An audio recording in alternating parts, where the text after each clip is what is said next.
कृष्ण का रूप है।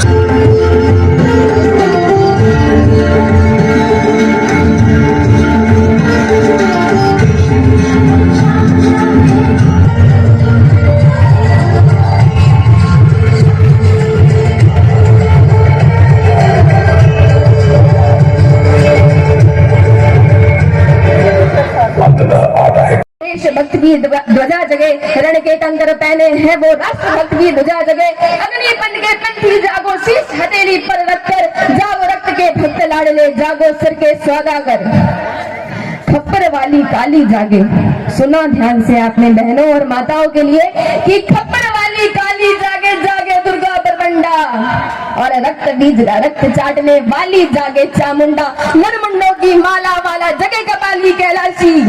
और रण की चंडी घर घर नाचे, मौज कहे प्यासी प्यासी। रावण का वध स्वयं करूंगा, रावण का वध स्वयं करूंगा, कहने वाला राम जगे। और कौरव शेषना 1 बजेगा, कहने वाला श्याम जगे। परशुराम का परशा जागे, रघुनंदन के बाण जगे, यजुनंदन का चक्र जगे, अर्जुन का धनुष महान जगे।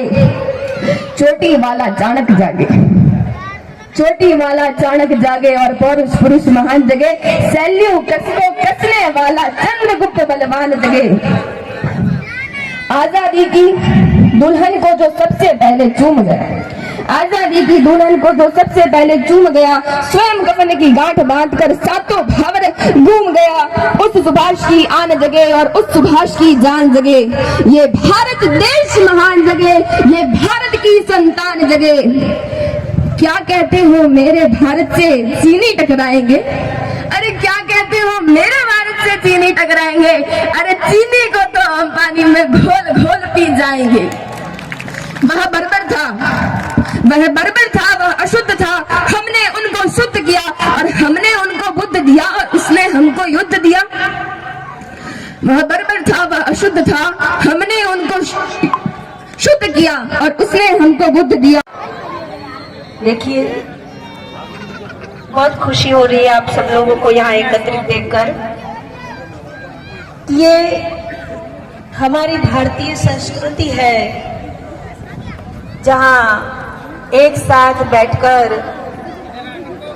आनंद लेती है और खाना भी खाती है और एक साथ मिलकर सुख दुखों को बांट।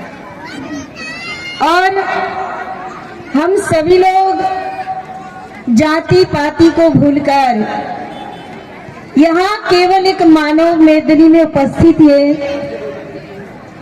तो मैं पहले हमारा परिचय करवाती हूँ कि आज है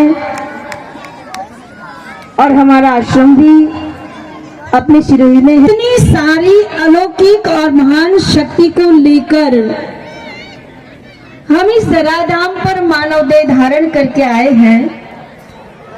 तो हम सभी लोगों का एक ही कर्तव्य बनता है, क्योंकि जब हम मां के उदर में थे तो भगवान से यही प्रार्थना करते थे कि हे परमात्मा, हमें एक बार मानव का चोला दे दे, जिससे हम आपको पाने का प्रयास करें।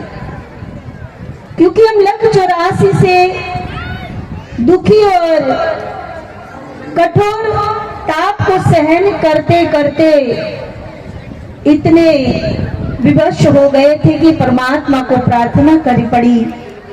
पर देखिए, भगवान की असीम कृपा है कि हम लोगों को मानव का तन तो मिल गया, हमने मानव का चोला पा लिया। भगवान ने अपना वचन पूरा कर दिया कि हाँ, मुझे एक बार मानव का चोला दे दे, और दे दिया। भगवान ने तो अपना। और जब ये शक्ति और शौर्य की साधना छूटती है, समाज दुर्बल होता है। व्यक्ति भी जब दुर्बल होता है तो वो अपनी कमजोरियों को छिपाने की कोशिश करता है, और कमजोरियों को जब छिपाते जाते हैं तो वो कमजोरियां उसमें बढ़ती जाती है।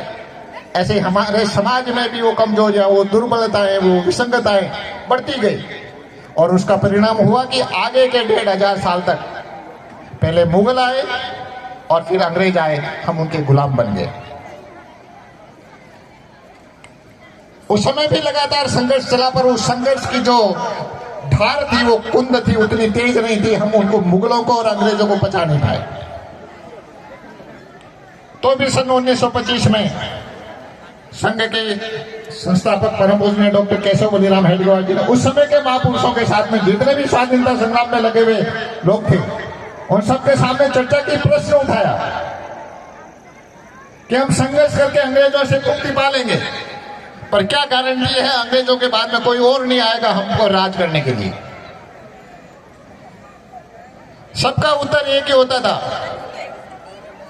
कि हाँ, ऐसा हो सकता है, कोई दूसरा आ सकता है। इसका इलाज क्या है? इलाज है समाज को शक्तिशाली बनाना।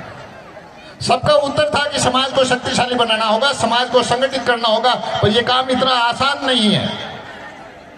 ये देवता भी इस काम को करने के लिए परेशान है, वो नहीं कर सकते। इस काम को करने वाला कोई नहीं है, इसलिए हम संघर्ष करके एक बार चाहते हैं तात्कालिक उद्देश्य पूरा हो जाए, एक बार स्वतंत्र हो जाए, फिर सब कुछ बदल जाएगा।